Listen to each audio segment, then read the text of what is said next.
Ya. Ya, chicos, entonces hoy día lo que nos tocaría es lípidos 2, ya la semana 8.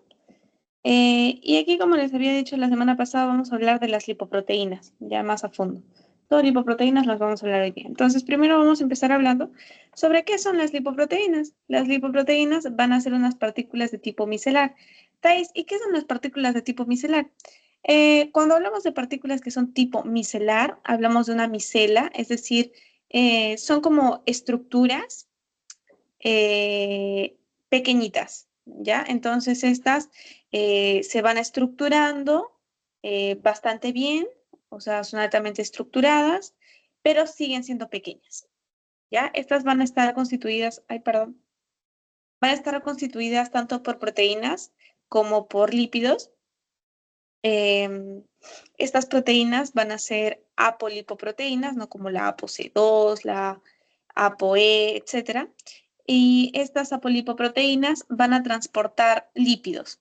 Entonces, básicamente la razón por la que las proteínas están unidas a los lípidos es porque estas proteínas, estas apolipoproteínas, son importantes para ayudar a los lípidos a que puedan ser transportados en el plasma, ¿ya? Y como saben, obviamente los lípidos, eh, ya habíamos hablado que eh, o sea, no van a poder ser transportados solos por el torrente sanguíneo, ¿no? Entonces, estos van a estar en la parte interna, porque son hidrofóbicos. Entonces, la parte interna, en donde van a estar los lípidos, va a ser la parte hidrofóbica. Y las apolipoproteínas van a estar por aquí, en la parte externa. Miren, de hecho acá hay una micela, donde acá tiene toda la parte que es hidrofóbica, ya hidrofóbica. Le está ayudando a pasar, por ejemplo, los triglicéridos.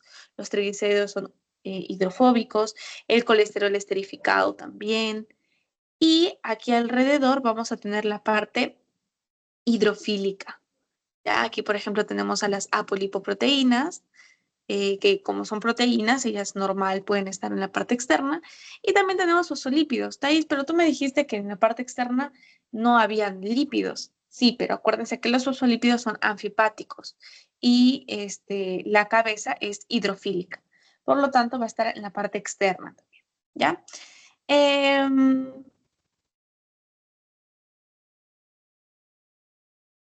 Las proteínas que van a integrar a bueno, van a integrar a estas lipoproteínas, van a ser las apolipoproteínas, ¿no? Así se les conoce, apolipoproteínas. Y hay un montón de tipos. Tenemos, por ejemplo, a las apolipoproteínas A1 o simplemente ApoA1. Tenemos a las apolipoproteínas B100, las ApoB100, las ApoC1. También tenemos a las ApoB48 que habíamos hablado la semana pasada. Em,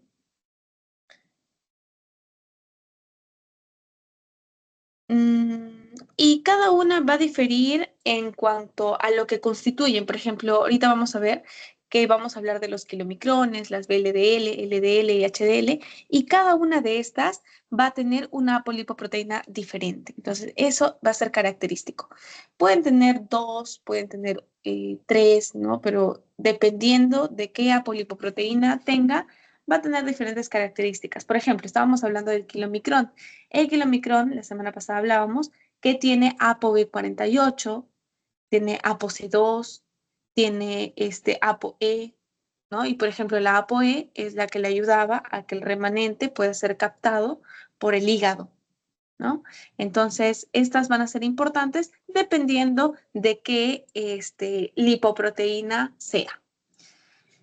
Em, Hay diferentes tipos de lipoproteínas. Estas se han diferenciado gracias a unas técnicas que no es necesario aprender el nombre, pero han permitido que se puedan aislar a estas lipoproteínas e identificarlas, ¿no? Ponerles ahí un nombre propio, por decirlo así. Y tenemos a los kilomicrones, a las VLDL, a las LDL y a las HDL. ¿Qué significan cada uno? Bueno, los kilomicrones, kilomicrones. Las VLDL quiere decir que son lipoproteínas de muy baja densidad, las LDL de baja densidad y las HDL de alta densidad. ¿Y cuál es la diferencia entre cada una, Thais? Miren, primero la densidad, ¿ya? Aquí vemos que el kilomicrón, por ejemplo, es muy poco denso y las HDL son muy densas, ¿ya? Muy densas. Por ejemplo, en cuanto al diámetro, el kilomicrón es muy grande y poco a poco va disminuyendo su tamaño hasta que las HDL son muy pequeñas. El origen también es muy importante. Por ejemplo, el kilomicrón se produce en el intestino. ¿Por qué, Thais? ¿Se acuerdan que la semana pasada estábamos hablando que el kilomicrón transporta los lípidos de origen dietario, ¿no? Los de la dieta. Entonces, por lo tanto, también obviamente se va a producir o sintetizar en el intestino. Ahora, Thais, ¿por qué los kilomicrones, si son más grandes, por qué tienen menos densidad? Eh, Porque la densidad, mientras va disminuyendo, quiere decir que hay más lípidos. Entonces, por ejemplo, el kilomicrón tiene menos densidad. Y guiándonos de esta regla que nos dice que a menos densidad hay más lípidos, quiere decir que el kilomicrón tiene más lípidos, ¿ya? Entonces acá el kilomicrón tiene muchos, muchos, muchos lípidos, mientras que el HDL contiene menor cantidad de lípidos. Mm,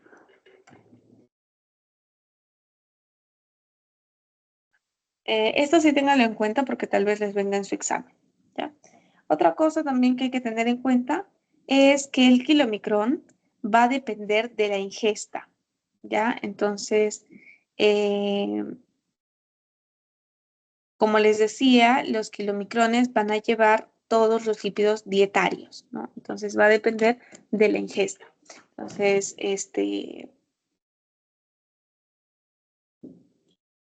mientras que las VLDL, las LDL y las HDL ya se forman en el interior, ¿ya?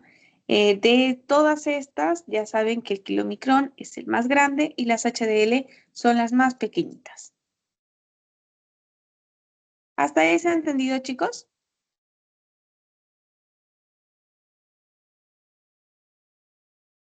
Entonces vamos a continuar.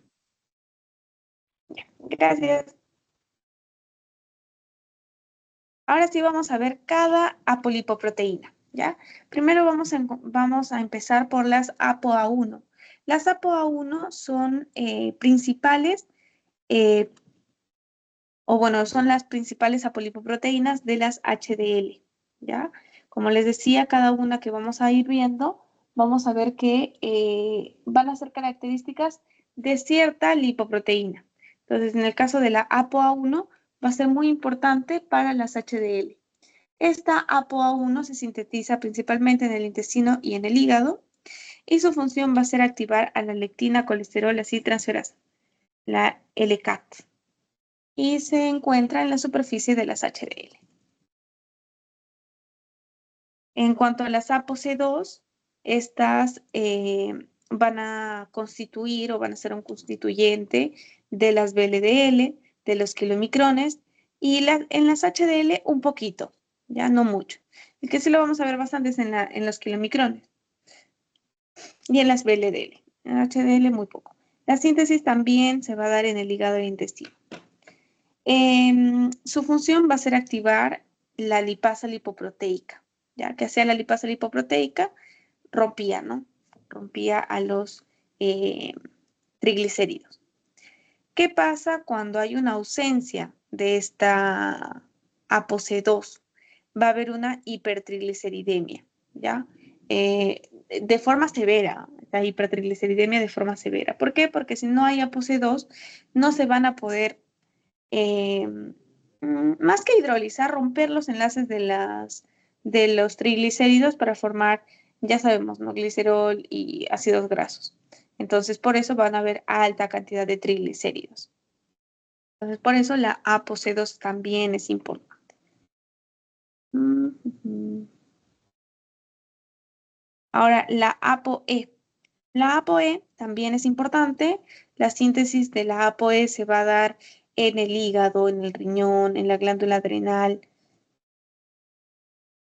en la célula en las células reticuloendoteliales. Van a formar parte de las VLDL, los kilomicrones y los remanentes de kilomicrón. De hecho, ya de esto habíamos hablado la semana pasada, que los kilomicrones, cuando empiezan a dejar todo lo que tenían, se convierten en un remanente de kilomicrón.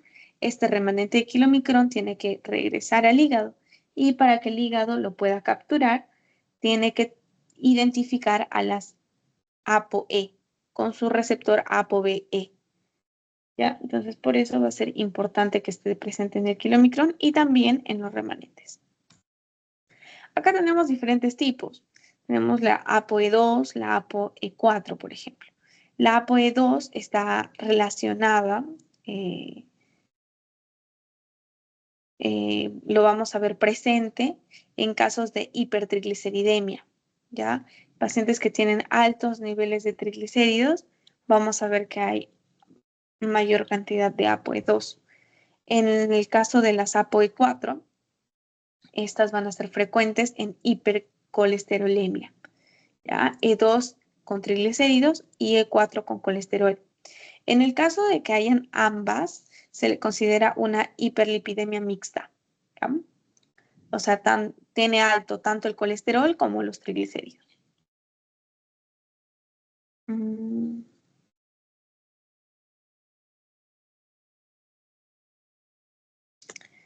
aquí me confundí, creo. Sí. Acá no debería ser apolipoproteína C2, sino B. Ya las apolipoproteínas B se sintetizan en el hígado y en el intestino. Y vamos a tener dos tipos, ¿no? Ya les había hablado, las B100 y las B48. La razón es que en las B100 es el 100% de... Es como si se hubiese... eh, como si se mostrara el 100% de la apolipoproteína, algo así. En cambio, las ApoB48, no, solo el 48%. Ya por eso le pusieron 48 y 100.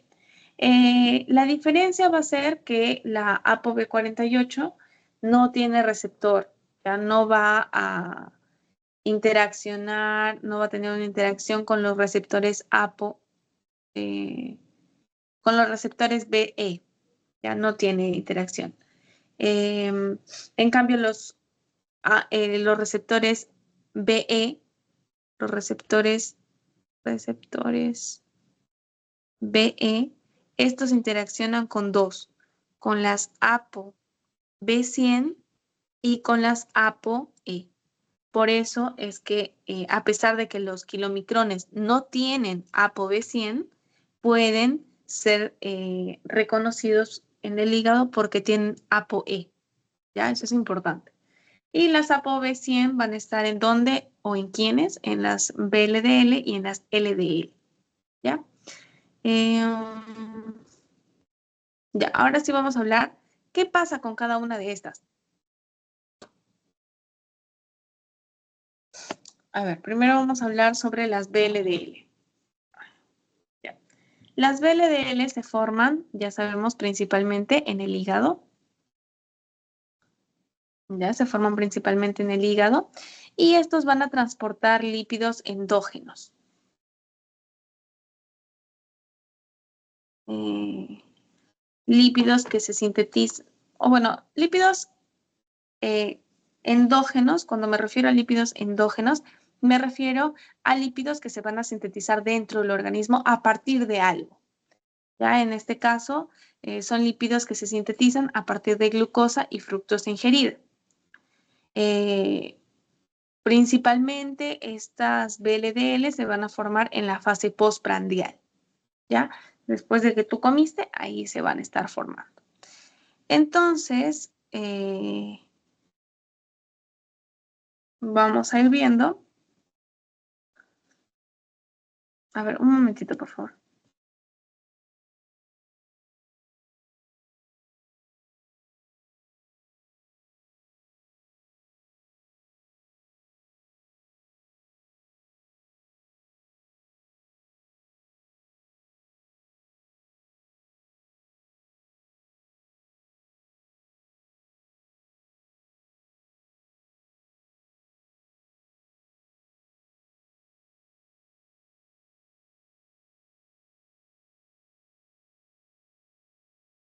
Ya, disculpen.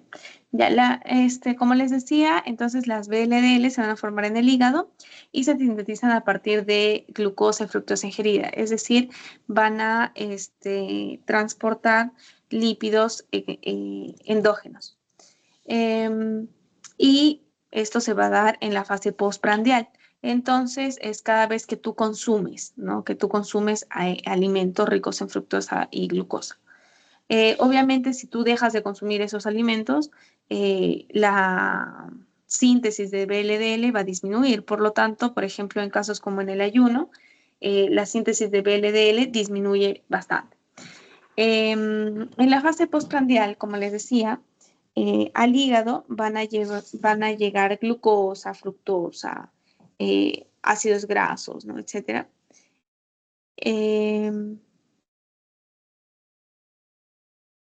Y aquí vamos a encontrar que va a haber mayor síntesis de triglicéridos y eso va a llevar a que las VLDL se unan con las ApoB100, más el colesterol, más los triglicéridos, y esta unión de VLDL, ApoB100, colesterol y triglicéridos que se va a ir formando, ¿ya? Estas van a dar como resultado a las VLDL nacientes.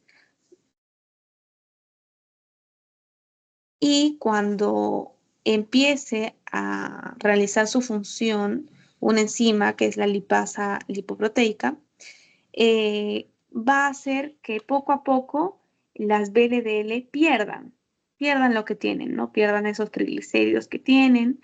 Y entonces, al perder parte de lo que eran antes, se convierten en VLDLs remanentes o remanentes de VLDL, que al final van a terminar siendo IDL, ya que es como lo que sobra, digámoslo así.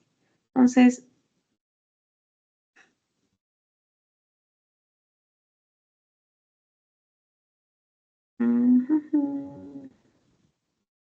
entonces vamos a ver aquí.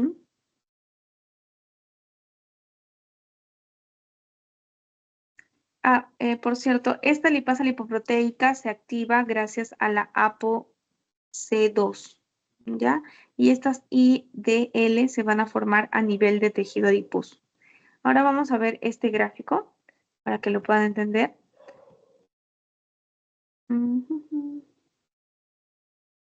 Ya, estas son las... ay.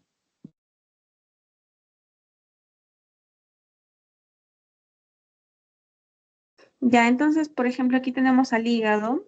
En el hígado vamos a ver que se va a dar la formación de las VLDL. Ya vamos a tener ahí a las ApoB100, tenemos ahí a los triglicéridos, tenemos al colesterol. Entonces, estas van a salir del hígado como VLDL naciente.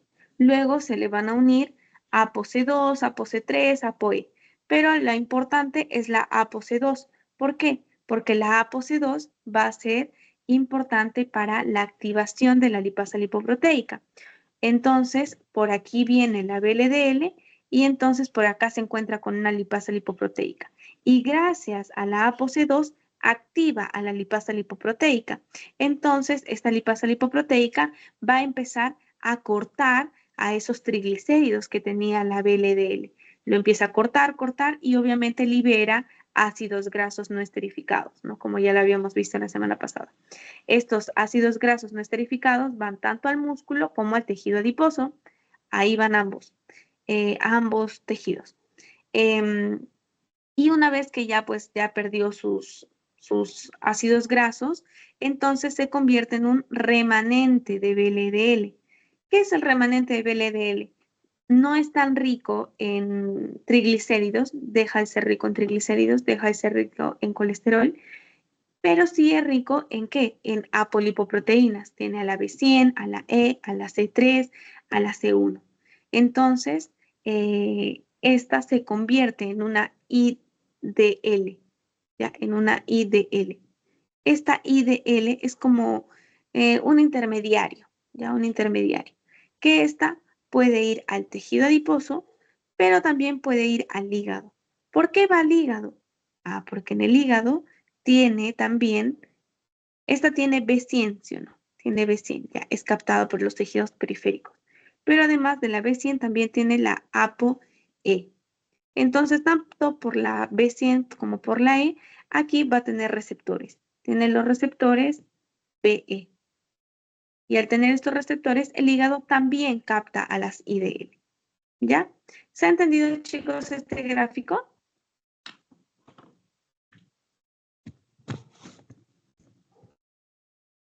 Ya, sí.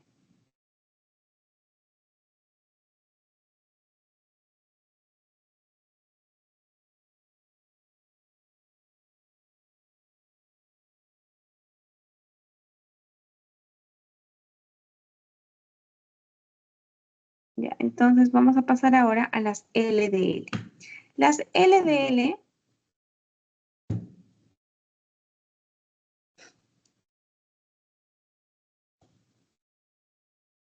Las LDL van a ser lipoproteínas de baja densidad y estas LDL están muy relacionadas con enfermedades, ¿ya? Porque las LDL, digamos que transportan colesterol malo. Es decir, que si tienes altas LDL, alta cantidad de LDL, es porque probablemente vayas a tener una enfermedad cardiovascular más adelante, ¿ya?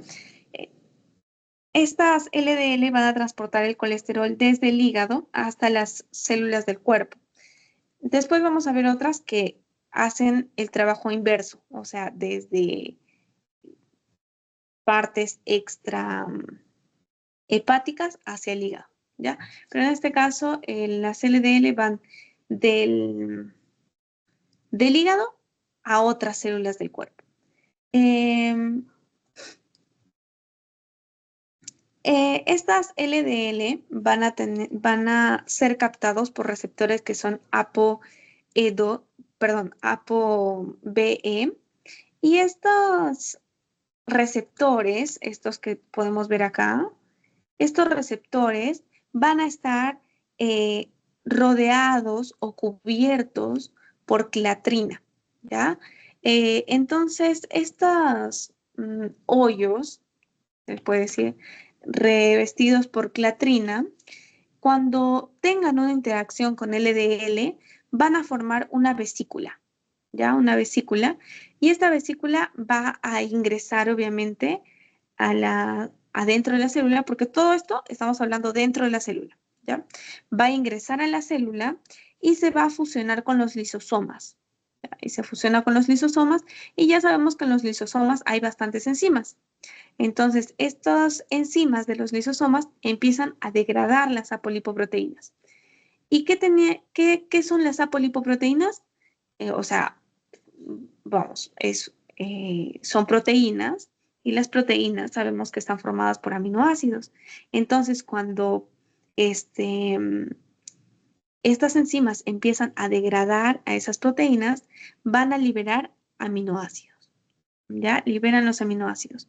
Y como básicamente lo que hacen es destruir a la apolipoproteína, entonces, ¿qué les queda? La parte interior. ¿Y qué tienen en el interior? Colesterol. Entonces, ahí vamos a ver que se libera también colesterol.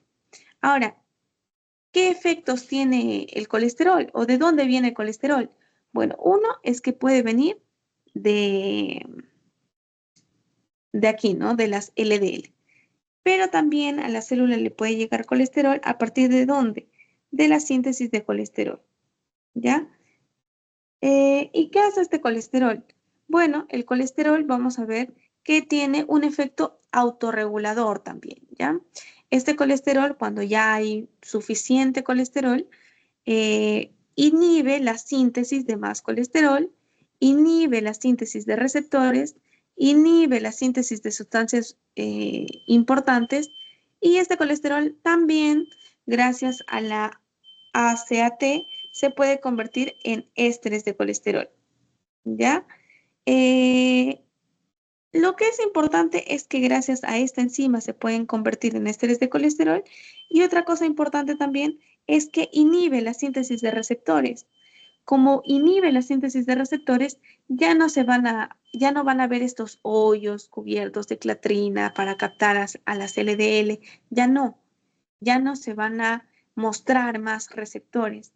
Al no mostrarse más receptores, ya no se va a captar más LDL. Por lo tanto, ya no se va a introducir más colesterol dentro de la célula. ¿Ya? ¿Se ha entendido, chicos, las LDL?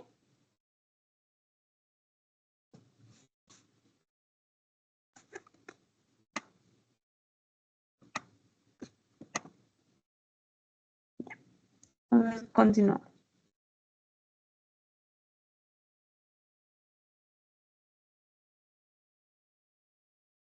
Ahora vamos a hablar de las HDL. Las HDL son las buenas, ¿ya? Son,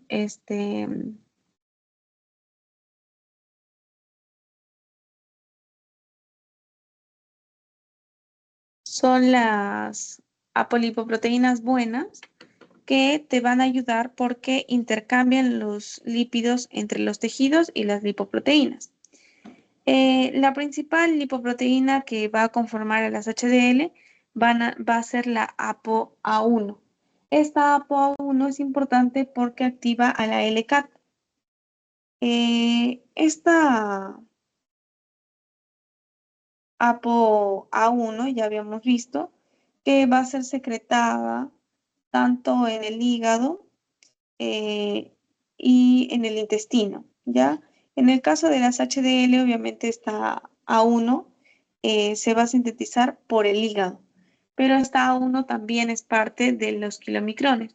Entonces, para el caso de los kilomicrones, esta se va a sintetizar, o bueno, se va a secretar, se va a sintetizar en el intestino, ¿ya? Pero acuérdense que el de la HDL va a ser en el hígado. En el hígado, entonces, vamos a tener una pre-beta HDL. ¿Ya? Esta pre-beta HDL va a tener la capacidad de captar colesterol libre y fosfolípidos, ya de los tejidos extrahepáticos. Lo que les decía, ¿no? Es que esta va a recolectar al colesterol y a los fosfolípidos extrahepáticos y va a tener un transporte en reverso porque recogen a este colesterol y lo van a llevar hacia el hígado. ¿Ya? Estas HDL tienen un tiempo o una vida media corta. La razón es esta proteína o esta enzima. Ya lo que pasa es que esta enzima esterifica el colesterol. Eh, ya la LCAT es una enzima que esterifica el colesterol. ¿Por qué? Porque esta une al colesterol con la lecitina y forman lisolecitina y lo unen al éster de colesterol.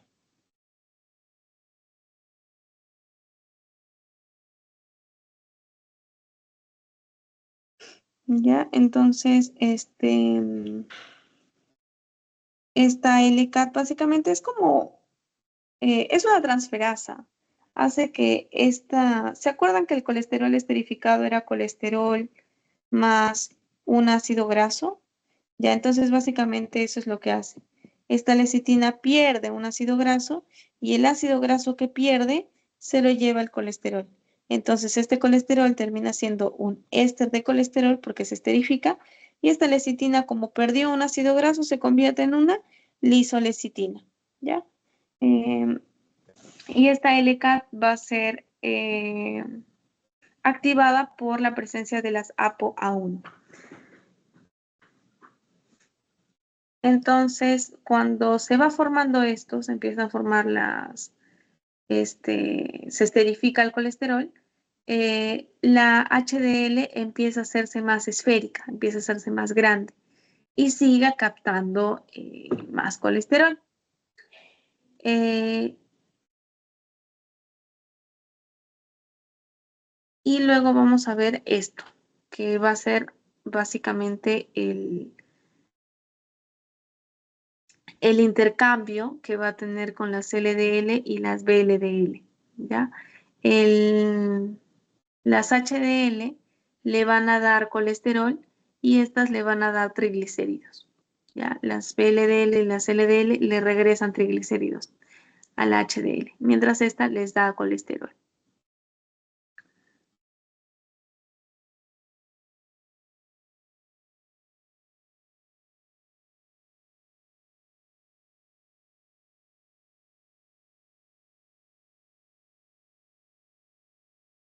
Mm, Entonces, como resumen, ya saben que las VLDL es endógeno, ¿ya? Endógeno. Las LDL llevan el colesterol hacia las células, ya saben lo de los lisosomas, los hoyos de clatrina y todo ello. Y las HDL, digamos que son como las buenas del cuento, ¿ya? No es que las LDL sean malas, ¿no? No es que, yo tengo una LDL y ya, entonces me va a dar una enfermedad cardiovascular. No, sino que el problema es cuando empezamos a consumir mucho colesterol, ¿ya? O sea, bueno, lípidos. Empezamos a consumir lípidos dañinos y encima en exceso, entonces obviamente estos luego se van a ir acumulando, ya acumulando. ¿Y por qué generan enfermedades cardiovasculares? Porque se acumulan ¿en dónde? En tus arterias, en tus vasos. Entonces obviamente eso luego te va a causar enfermedades cardiovasculares. Eh, Bien, ahora vamos a hablar de las dislipidemias. Las dislipidemias pueden ser primarias o secundarias, pero en sí hay 5 tipos. Ya tenemos la hiperquilocronemia, la hipercolesterolemia, la disbetalipoproteinemia, la tipo 4, que es la hiperprebetalipopproteinemia, y la tipo 5, que es la hiperlipidemia familiar combinada. ¿Qué pasa aquí? Bueno, tenemos en la tipo 1 que van a haber kilomicrones en el ayuno. O sea, te vas a dar cuenta que hay hiperquilocronemia. ¿Por qué? Porque hay kilomicrones en sangre en ayuno, lo que no debería haber. ¿Por qué no debería haber kilomicrones en el ayuno, chicos? Porque ya les había dicho que los kilomicrones se forman a partir de ¿qué? De la dieta. O sea, si tú no has ingerido y hay kilomicrones, no tendría sentido, porque tú no has ingerido nada. Hace, no sé, 12 horas que no ingieres nada y tienes kilomicrones, ya no, ¿verdad? Porque esa es postprandial. La tipo 2, que es la hipercolesterolemia, es cuando hay altos niveles de colesterol. Ya, eso también eso es común. Yo creo que de aquí, de la que más seguro han escuchado, es de la tipo 2, de la hipercolesterolemia, porque de la hiperquilocronemia nadie habla. ¿Ya? De la disbetalipoproteinemia es cuando hay una inadecuada conversión de VLDL en LDL. Las VLDL se empiezan a convertir en LDL porque se vuelven más grandes, ¿ya? Luego tenemos a las tipo 4 porque hay una hiperbeta lipoproteinemia. Y en el caso de las 5 es cuando aumentan las VLDL y los kilomicrones.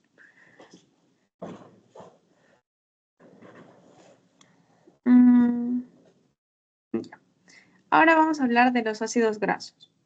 Los ácidos grasos pueden ser ácidos grasos libres o ácidos grasos no esterificados, los AGNE, que habíamos visto que se liberan a partir de los triglicéridos, y los ácidos grasos esterificados.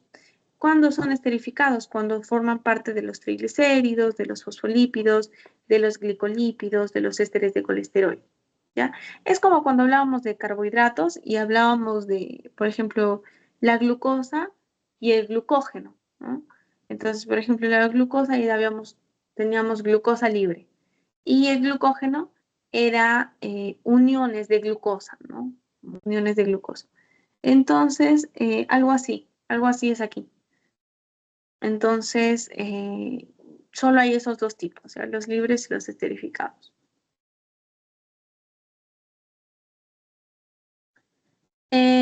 Los ácidos grasos se pueden transportar en la sangre a través de la albúmina y en las células unidas a proteínas ligadoras de ácidos grasos.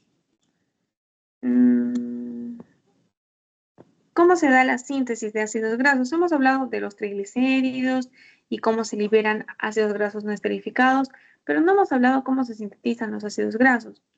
Los ácidos grasos se pueden sintetizar a partir de glucosa y fructosa, es decir, a partir de carbohidratos. ¿Cómo, Thais? Bueno, miren, aquí tenemos a la glucosa. La glucosa, cuando entra en la vía glucolítica, al final va a terminar formando el piruvato, ¿no? El piruvato va a ingresar a la mitocondria y este piruvato se convierte en acetil-CoA. ¿Y para qué sirve el acetil-CoA? Para empezar con el ciclo de Krebs, ¿no? Entonces aquí vamos a tener que al final, bueno, vamos a tener el oxalacetato y este oxalacetato luego va a pasar a ser citrato, ¿ya? Este citrato sale de la mitocondria, esto ya es fuera de la mitocondria, sale de la mitocondria y se convierte otra vez en acetil-CoA, porque el acetil-CoA solo no puede salir, ¿ya? El acetil-CoA tiene que salir en forma de citrato. Entonces, sale la mitocondria en forma de citrato y se convierte en acetil-CoA. Y este acetil-CoA va a servir para la síntesis de ácidos grasos y de colesterol. ¿Cómo, Thais? ¿Cómo se va a dar? Miren, nos quedamos en este paso, en el acetil-CoA. Bueno, el acetil-CoA luego necesita unirse con ATP y con CO2. Cuando se una acetil-CoA, ATP y CO2, tiene que haber una enzima, que la pueden llamar biotina, que les puede venir así en su examen, o también acetil-CoA carboxilasa. Pero creo que en el examen ponen biotina, pero por si acaso apréndanse los dos, acetil-CoA carboxilasa y biotina. Esto hace que se convierta en malonil-CoA más ADP más inositol fosfato, ¿ya? Y luego va a haber, todo empieza aquí. Es importante, este es el primer paso, ahí como el primer eslabón. Y luego tiene que haber muchos pasos más. ¿Dónde qué va a pasar? Donde va a haber un ácido graso sintasa. Esta enzima es importantísima porque el ácido graso sintasa va a hacer que se unan varios NADPH, ¿ya? Se unen varios NADPH y al final va a dar como resultado el ácido palmítico. El ácido palmítico es un tipo de ácido graso.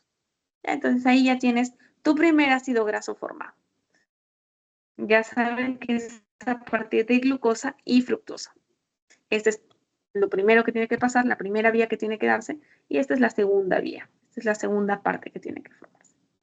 Entonces, después de que se le unieron 16 moléculas de carbono, después de que se le unieron 16 moléculas de carbono, gracias al ácido graso sintasa, se forma el ácido palmítico. Y el ácido palmítico, gracias a otra enzima, que es la tioquinasa, se convierte en palmitoil-CoA. El palmitoil-CoA es el principal ácido graso que se va a formar. Es el principal. Entonces, cuando ustedes les pregunten cuál es el principal ácido graso que se forma en la síntesis de ácidos grasos, el palmitoil-CoA, que es la forma que se formó a partir del ácido palmítico por una tioquinasa. Y ya saben cómo se formó el ácido palmítico, ¿no? ¿Hasta ahí, chicos, han entendido para pasar a la regulación?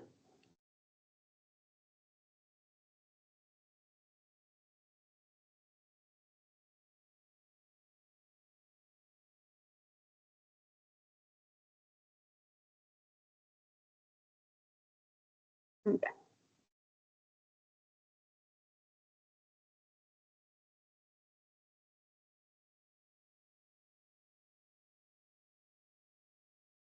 Entonces, ahora vamos a pasar a la regulación de la síntesis de ácidos grasos.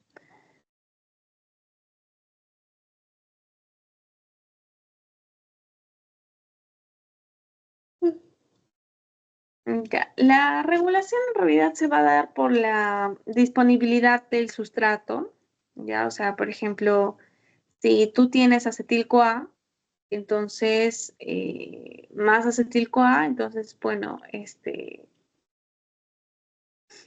se van a sintetizar ácidos grasos. Si tú eres una persona que no ingiere glucosa, no sé, no comes hace varios días, entonces no vas a sintetizar ácidos grasos. Además, también vamos a tener pues la actividad de diferentes enzimas importantes como la acetil-CoA carboxilasa, que es una enzima importantísima. También tenemos al ácido graso sintasa.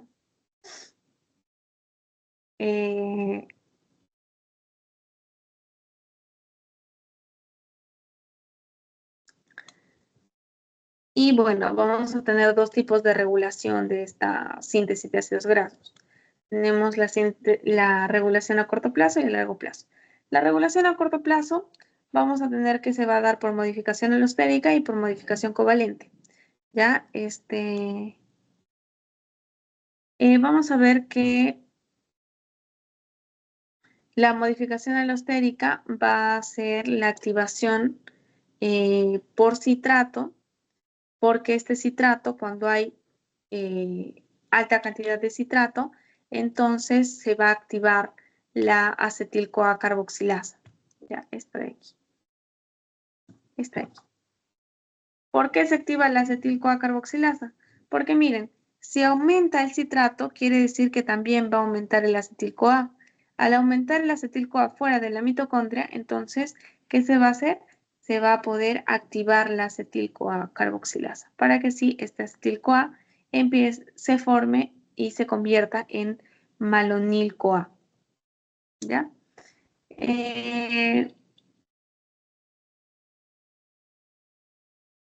Y bueno, tenemos también la inhibición alostérica, que cuando le pongo menos es inhibición. ¿Ya?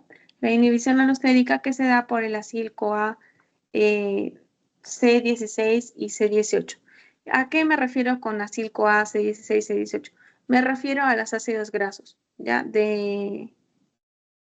Cuando ya se unieron 16 carbonos, que es en el caso del ácido palmítico, y 18 carbonos. Entonces, cuando ya hay alta cantidad de estos ácidos grasos, se para la producción, ¿ya? Se inhibe a la enzima. Entonces, la razón es por lo que siempre les digo, cuando hay alta producción de algo, cuando ya hay mucho de ese producto, entonces se inhibe. ¿Por qué? Porque no se quiere tener un exceso. Esa es la explicación más sencilla. Y cuando hay poco, entonces se busca activar a las enzimas para que haya mayor síntesis, ya, para tener lo suficiente.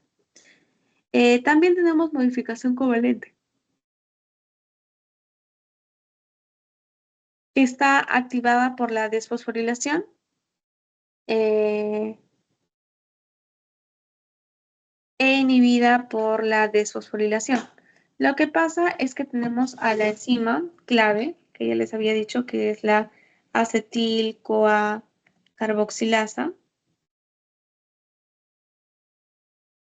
Y hay dos tipos, ya la podemos encontrar de dos tipos.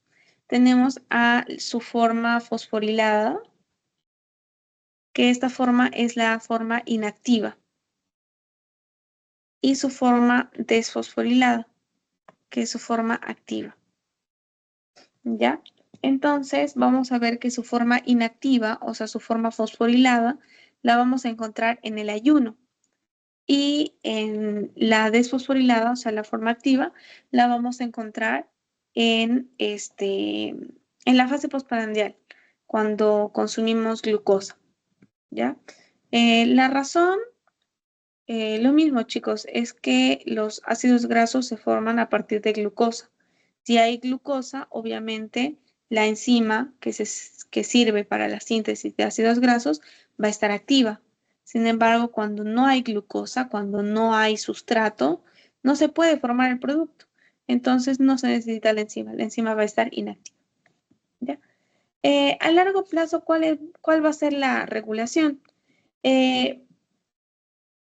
Una dieta alta en carbohidratos y baja en lípidos, va a incrementar la síntesis de lípidos. O sea, imagínense, yo no como nada de lípidos, ni palta, ni grasas, nada, pero sí como arroz, papa. Entonces, eso va a hacer que mi cuerpo sintetice ácidos grasos, sintetice lípidos. ¿Por qué? Porque como tengo gran cantidad de carbohidratos, todos no se usaron, bueno, entonces mi cuerpo dice, me falta lípidos, entonces toma a la glucosa o a la fructosa y sintetiza los ácidos grasos. Ahora, si hay una dieta alta en lípidos, obviamente tú ya no vas a necesitar más lípidos. ¿Para qué sintetizarías lípidos? Entonces la síntesis de lípidos disminuye. En el ayuno también disminuye. ¿Por qué? Porque ya les decía, los ácidos grasos se sintetizan a partir de glucosa. Si no hay glucosa, obviamente la síntesis de lípidos va a disminuir. Y cuando hay aumento del glucagón, ¿por qué? Porque el glucagón ya sabemos que es una hormona que se va a liberar en caso de que necesites liberar glucosa porque tienes hipoglicemia, porque no has comido hace, no sé, 2 días, etcétera. Entonces, eso generalmente es porque no tienes glucosa suficiente. Si no tienes glucosa suficiente para tus células, imagínate, menos vas a tener para la síntesis de ácidos grasos.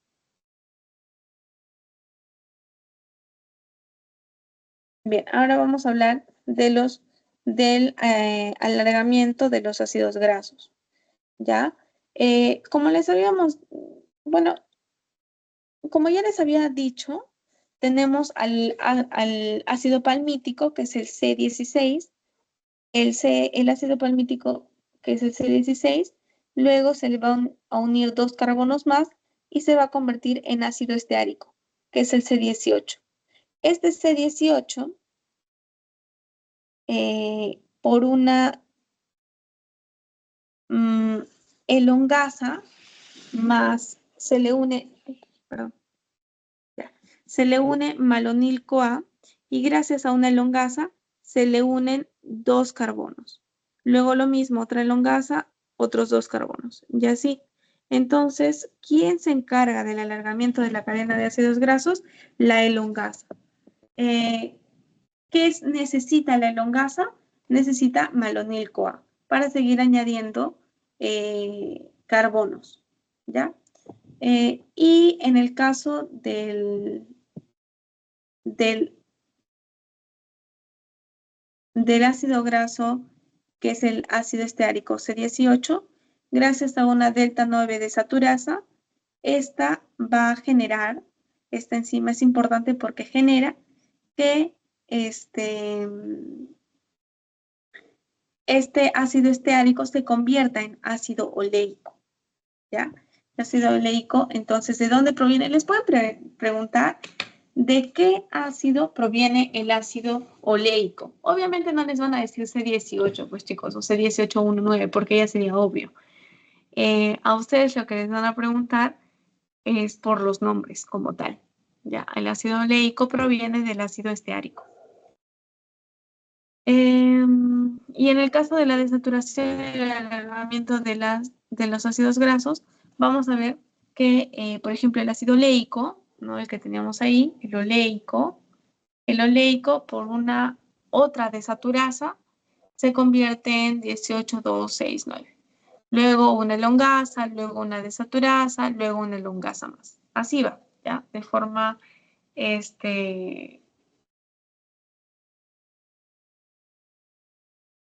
intercalada, desaturasa con elongasa. Pero acuérdense que la elongasa requiere de malonil-CoA, que le va a prestar, digamos así, los carbonos para el alargamiento. Aquí llegamos a esto.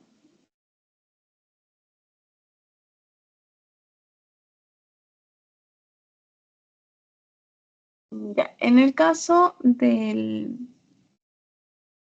ácido araquidónico, Este ácido araquidónico, que es el 22, 4, 7, 10, 13, 16, que no es importante que se lo aprendan, solo apréndase ácido araquidónico, este va a derivar del linoleico. ¿Ya? El linoleico es el omega 3.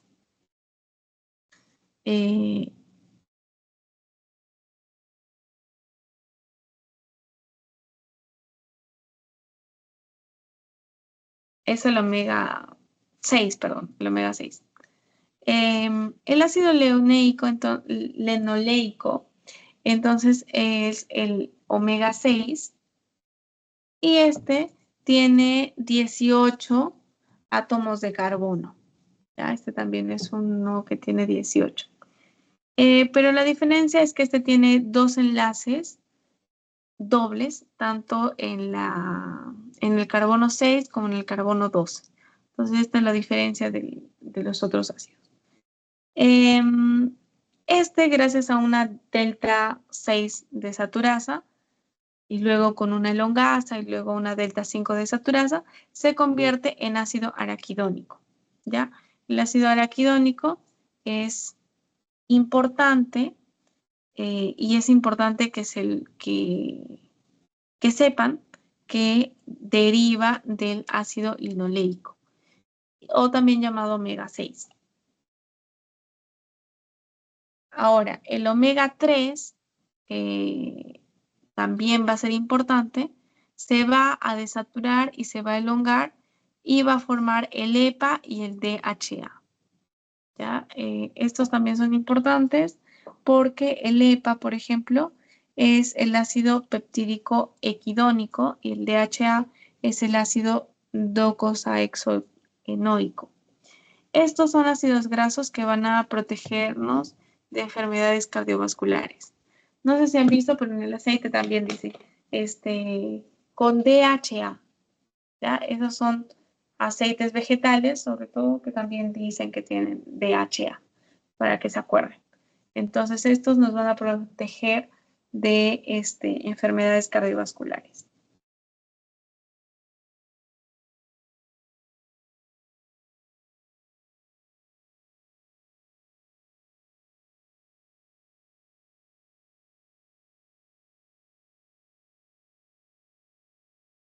Ah, y también el EPA y el DHA,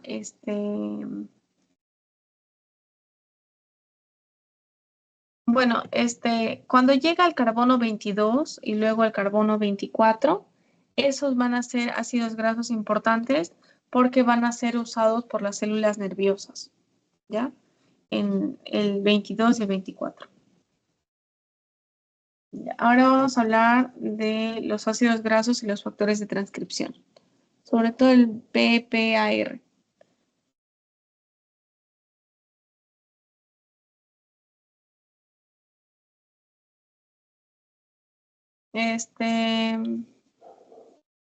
Los genes objetivos de PPAR son los que van a participar en el catabolismo de los lípidos, ¿ya? Y van a comprender diferentes genes de proteínas transportadoras de ácidos grasos a través de la membrana. Y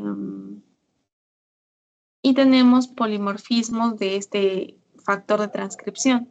Tenemos al PPAR alfa y al PPAR GA. Estos van a servir para la regulación del metabolismo de los ácidos grasos.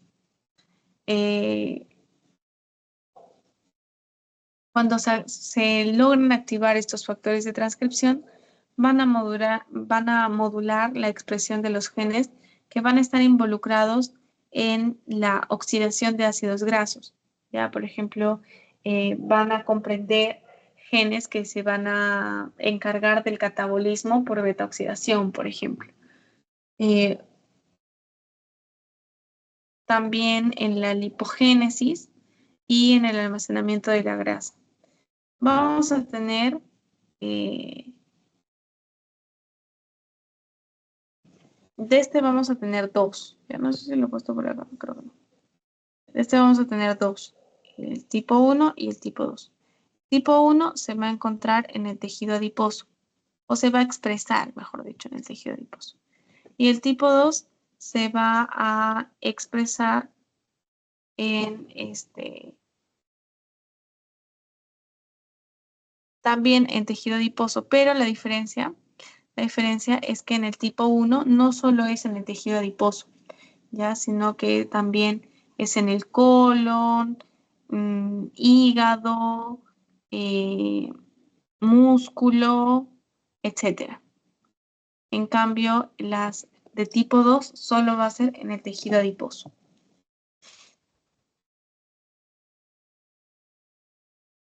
Ahora vamos a tener dos tipos de ácidos grasos.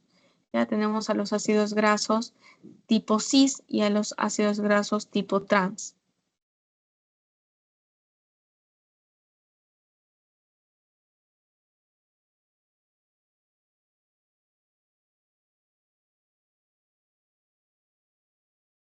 Los tipos cis, por ejemplo, aquí tenemos al omega 3, pueden activar a los PPAR, ¿ya? PPARs.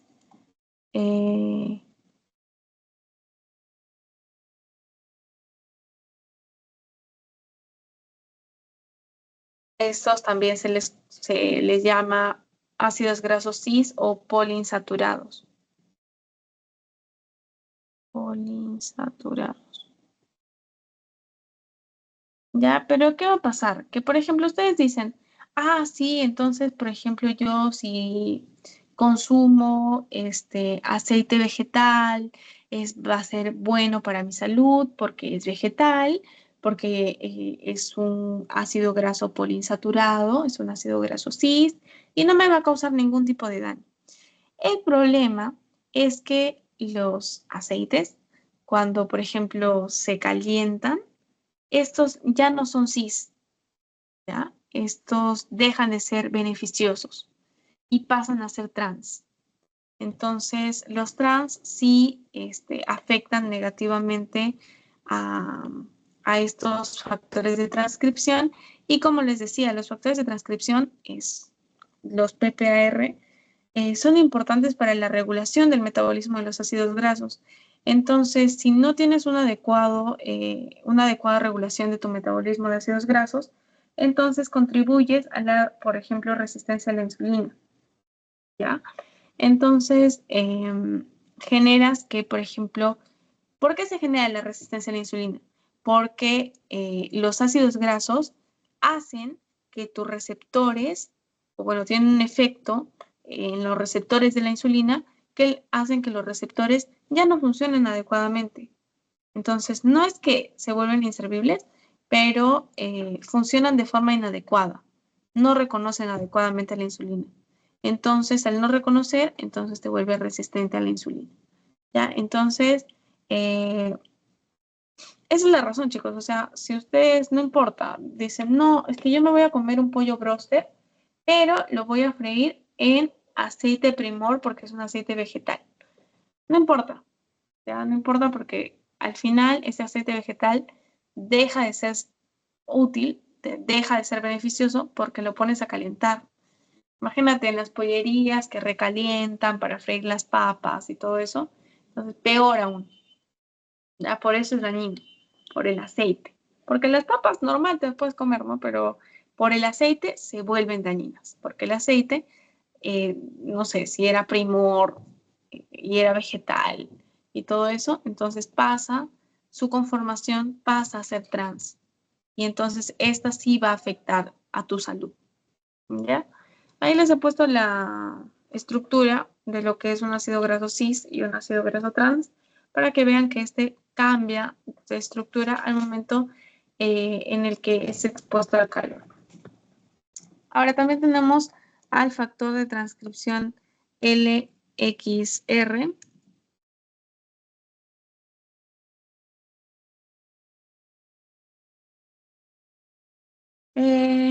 que los LXRS van a servir para el receptor X del hígado, regulan la expresión de los genes que participan en el metabolismo también de los ácidos grasos y de los esteroles, que son las sales biliares, y estos tienen lugar también en la regulación de los genes que participan en el metabolismo de las lipoproteínas, ¿ya? O sea, de las LDL, HDL, VLDL. Regulan la expresión, por ejemplo, de las ApoE, de la lipasa lipoproteica, que es importante para, eh, digamos así, hidrolizar a los triglicéridos. También importante para la proteína transferidona de estrés de colesterol, que va a permitir el recambio de HDL, IDL y VLDL. Y también en la proteína transferidona de fosfolípidos. Ya, yo creo que el más importante en realidad, más que el XR, que quizás les pueda venir, es el PPAR. Pero por si acaso. Y por último, el factor de transcripción SRBP, que es importante también para la regulación y la expresión de genes para el metabolismo de lípidos y lipoproteínas. Los tres son para la regulación de la expresión de genes para el metabolismo de lípidos, ¿ya? Aquí sí tenemos dos tipos, los SRBP1 y los 2. Y a la vez hay subtipos, tenemos el A y el C.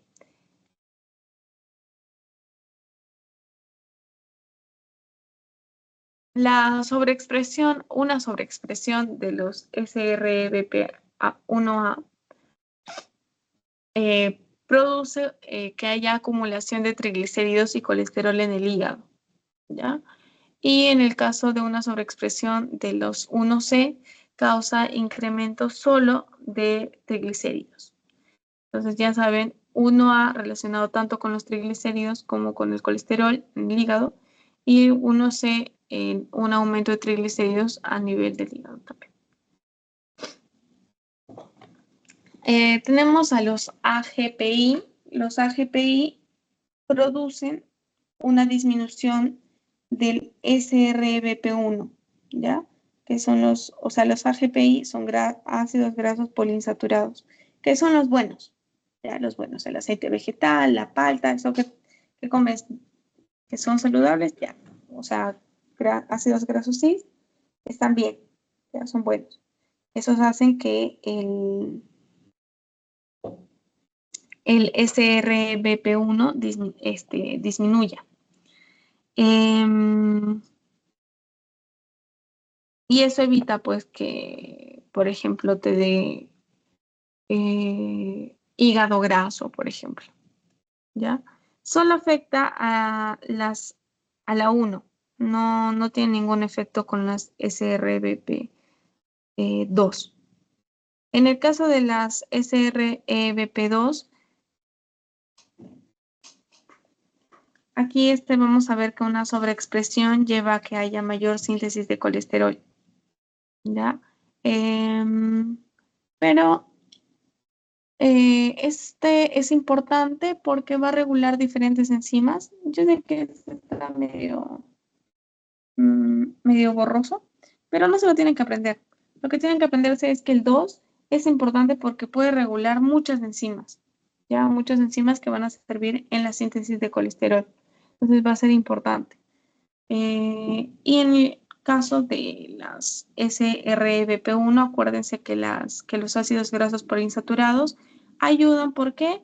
Porque disminuyen la expresión de los SRBP1, que puede llevar a que, como hay imagínense, o sea, regula, ¿no? Regula la expresión de estos. Porque si ya saben que se sobreexpresan, entonces pueden llevar a que haya acumulación de triglicéridos y colesterol en el hígado, lo cual no es normal. Ya tu hígado no está hecho para que almacene triglicéridos o para que almacene colesterol. Y ya, chicos, eso sería todo entonces. Esta es la bibliografía. Vamos a ver aquí unas preguntitas y luego les voy a pasar el quiz. Entonces, chicos, ¿a qué se denomina lipoproteína?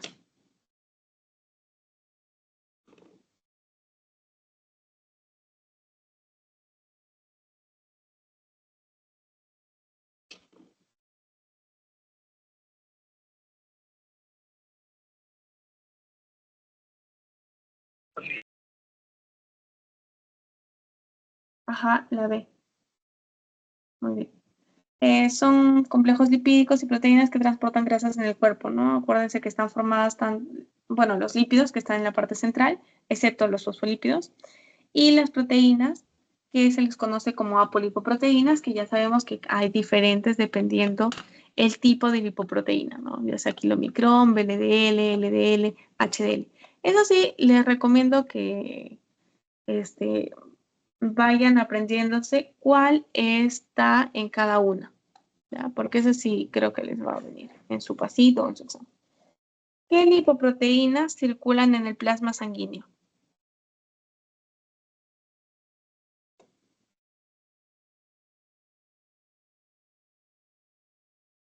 C, de casita. Muy bien, gracias.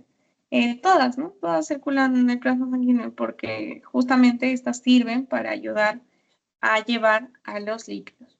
¿Cuál es la proteína de mayor densidad, chicos? D, el HDL. Las HDL. ¿Y las HDL tienen mayor densidad e igual tienen mayor tamaño? ¿Llevan más lípidos? No, es inverso. Inversa. Muy bien. ¿Qué funciones cumplen las APO1, las 48, las 100 y las C2? Transporte. C, Participan en el transporte. ¿Y cómo se metabolizan las HDL?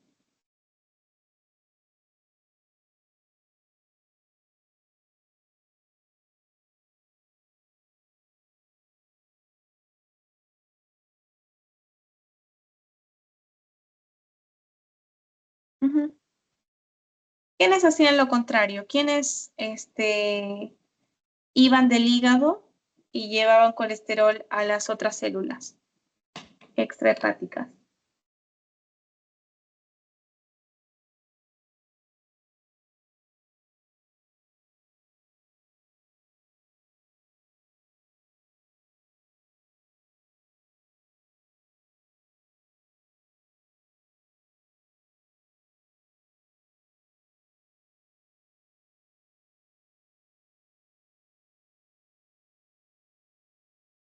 Las LDL, ¿no? Las LDL hacen lo contrario. Y las HDL llevan a partir de ácidos grasos que se han sintetizado. ¿Ya? Bueno, chicos, eso ha sido todo. Ya está el PPT en el Drive. Y nada, chicos, nos vemos la próxima semana. Si tienen alguna duda, pregunta, me avisan. Les voy a pasar el post-test para que lo puedan resolver. Y ya nos estaríamos viendo la próxima semana. Hasta luego, chicos, cuídense. luego.